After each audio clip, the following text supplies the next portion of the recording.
Welcome, everyone, to Nerdstrodamus. I'm Dr. Pants. I'm Lambo. And we are bringing you a special episode that we are calling Special Stages.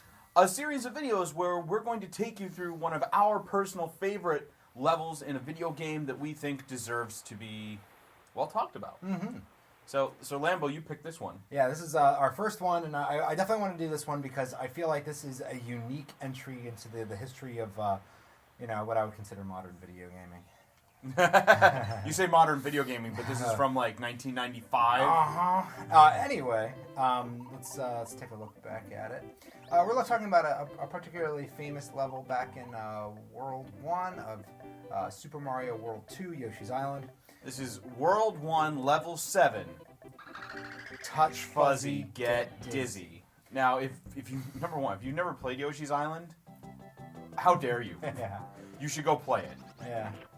So, kind of want to start off and talk about, I guess, the interesting kind of gimmicks about the level.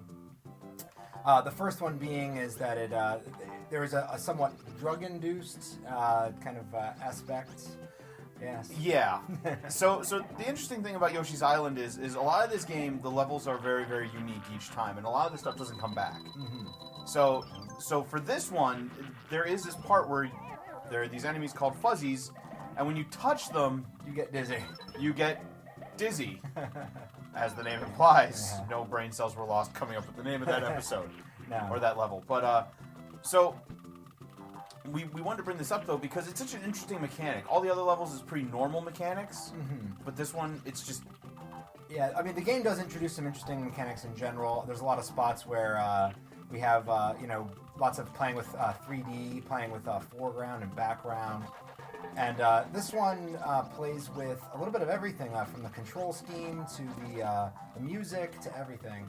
And we're going to kind of show you some of the little secrets about everything. We're going to try to 100% it as well on this level. Yes. So one of the first reasons why people won't 100% this level is because of these two weird kind of glowing eggs.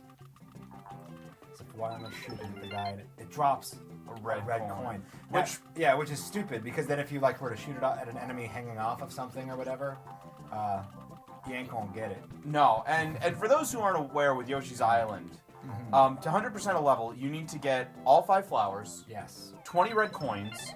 Not too bad. No, and then have 30 stars by the end. Yeah, which means basically you have to not get hit very often. Yeah, don't drop Baby Mario too often. You can get away with it once or twice. Yeah. And just to save any viewers headaches, I'm going to try not to drop them at all. Yeah, because it is one of the most annoying sounds in a video game ever. So. Oh, those poor Shy Guys. Yeah, I know. So the first part of the level here is pretty chill, but the only part that's weird about those eggs. Yeah. They really kind of matter. Yep. Because like I said, if you shoot it at an enemy hanging off the level, you're just going to lose the You're going to lose the red coin. There we go. Feeling good about it so far. You're going to go back and use the key? I can go back and use the key. Might as well. You might as well. Yeah. Mario World 2 Yoshi's Island has a lot of awesome little bonus levels. I'm pretty sure this one is... As long as it's not the balloon throw, we're okay. I think it's the one where you have to jump on and collect the coins. Okay. I was right. You were right. This one isn't too bad to get to beat. No, it's... Honestly, as long as you kind of stay higher than the bandit, you're in good shape. Oh, God. How dare you? Nope, no, you little monster. Oh, my... Okay, wow, I actually might lose this one. Come on, now. Okay, you're tied. Now you're winning. Alright.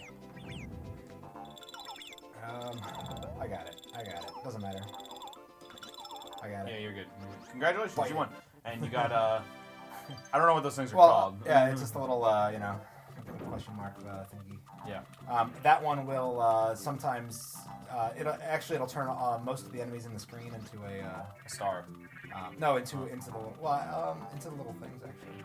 Oh, really? Mm-hmm. Oh, okay. So you can shoot them. Okay. Alright, now I've passed the point of no return. And hey, now, look, fuzzies. Fuzzies. Now, my usual thing is, you can actually shoot them. Right. So you don't have to ever touch them, and especially if you're trying to do a pretty decent job making it through the level without getting hit. But it's not fun. No. We're here to show you what this level's about. Yeah. So why don't you touch a fuzzy and get dizzy? I love that. I love that when you eat it, you kind of fart out like a little poop. Yeah. And suddenly everything's terrible. Yeah. I mean, just like everything about it. So the level actually does start feeling like the way it looks. So it gets slippery one direction. If you're sort of like falling down like the little bit, you'll slide a little bit. Yep. It's really difficult to stop and start. If you walk up to a part that's higher than you, you'll actually stop. And the music. So it's kind of the same music. It's like but something out of a horrible fever dream. Yes. Well, do you know one thing I've never really noticed until right now? But while you're moving, Yeah. his eyes look normal. Everything looks fine. Yeah. But then when you stand still, it's Yeah. like there's the blue, and it's like, Yeah. whoa. And you know, and Lord knows why they chose this. I wonder if there's some like Japanese, something, or because there's a lot of things in Nintendo games that are built off of like mythology and lore, and I would be interested to see if there was some kind of like famous plant that people maybe use to Get dizzy? change their state of mind. This level changes my state of mind. Oh, nice. Good. Yeah, I know. Nice shot. Actually. I know normally you wouldn't be touching as many fuzzies as you No. are. I'm purposefully hitting all the fuzzies now. Oh, no. Yeah, and you can go back actually and play through that whole last part, and none of the fuzzies show up. So if they're, you don't really have to feel like it, messing with you, which makes me think that this level is just built around a gimmick to have fun. Well, in all honesty, a lot of the levels feel that way because, like, one of the first world levels is the Chomp Rock level, where you have to push the Chomp Rock around and use it for everything. Mm-hmm. And while the Chomp Rock gets used in a lot of other levels, I don't think it features as prominently in like any other level. Yeah. Oh, I love the little. Yeah. Oh, I forget what they're called. I know there's Like the bashful. It's not. That's not Bert the Bashful. That's marching. Not like marching Melvin or something. Something like that. It's not Melvin. It might be marching. Okay, now this is the part of the level that will mess people up the most. So, this is the one, honestly, this is the first level in the game. Even if you're trying really hard, you're gonna miss stuff on the first time. Because this is the end of the level, right here. Yeah, it is. This is it. And if I check my stuff, I'm still You're- missing 4 coins. I have everything else. Was there one back there? Because you didn't get the one coin that was there. I got everything. Oh, well, that's not one of them. No, but And then so like a lot of people are like, oh man, there must be something I missed back there. And this was me, of course, a lot. I would go back and kind of check. Right. And you'd almost have to be told by somebody. I want to say I accidentally did it because I was getting lost. And there it is. Look at that. You see that? you shot that up into nothing, And then jumped. and then jumped, and you got this thing. Yeah. And like I said, you would almost have to be told.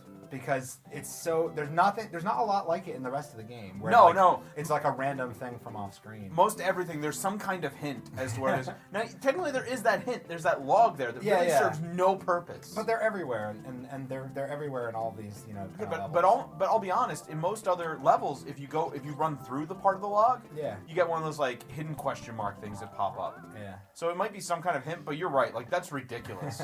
And then it takes you here, and then there's actually hidden stuff here too. Yeah, because look, there's a Chomp Rock, and if you stand there, it'll roll and and then somewhere around here, there's something. Oh you don't roll it back. no. There it is. There it is. All right. And look, Yeah, I know. So this is the first one you're gonna miss stuff on the first try. and it's in the first world. Yeah, and it's the level that really makes the game do that whole if you don't want the game to be a hardcore kind of game, then you just play through and you have fun. And then I don't have any. Well, go get the flower wig shy guy thing. Oh, where is he? Right there. Oh, there. There's a couple of them. Yeah. And of course, even if you just play, you didn't need it. You didn't need it because if you open up your thing. Yeah, I have everything. You have everything. You have officially 100% in Yeah. this level. And if you go to the end, maybe we'll be lucky enough that you'll get a bonus level. Yeah, let's see. Goal! Oh, What that's a okay. wonderful way to end our first episode. Yeah, that's fine. But this level is a special stage to us because I remember playing through this the first time. I'm like, this is weird. This is hard. And it took me forever to 100% it too. I have 100% Yoshi's Island. Yeah. Because this is my favorite Mario game. It's Yeah. holds a special place in my heart as well. Right. But you really have to go looking for stuff in this level. And it's got a cool gimmick. And there's all kinds of cool stuff. Yeah. And no part of the level feels the same. No. It actually feels like 3 separate pieces, all kind of like... Yeah, kind of, and Yoshi's Island does that a lot, actually, especially with like a lot of the levels that have the underground parts and stuff like that. Right. Really trying to give you like lots of variety in each level, and some of them are long, and especially some of the underground ones. So this one's kind of special to us, and the fuzzies do come back for like a minor part in a later level, but they're never used again as like a level gimmick. No. And that's because later levels typically like to bring back everything you've done, everything you've learned, and really test you. Yeah. But this level's really special. We really, really enjoy it. It's weird. It's trippy. It almost doesn't feel like something Nintendo would do with like the weird... I know, but Mario kind of has that, like mushrooms make you bigger, make you smaller. It's got that kind of thing going on. Maybe that's why they did it, because there was nothing else to really bring that out. But we like this level a lot. This is one of our special stages, and we hope you've enjoyed this. Mm-hmm. I'm Dr. Pants. I'm Lambo. And let us know below, did you enjoy it? And tell us what some of your favorite levels are. Make sure to tweet, post, whatever, and put #special stages. Yeah, and if you have any ideas of kind of things you'd like to see us play through, because we'd like to 100% of kind of a lot of levels out there in the world. And we have plans for future episodes. Mm-hmm. So if it's any level you'd like to see us play, even if they're ridiculously hard and you want to watch us fail miserably. Hold on. Yeah. Nothing from Dark Souls. No. Then let us know, and we'd be glad to try it out and give it a go. Yes. But for Nerdstrodamus, we'll catch you some other time.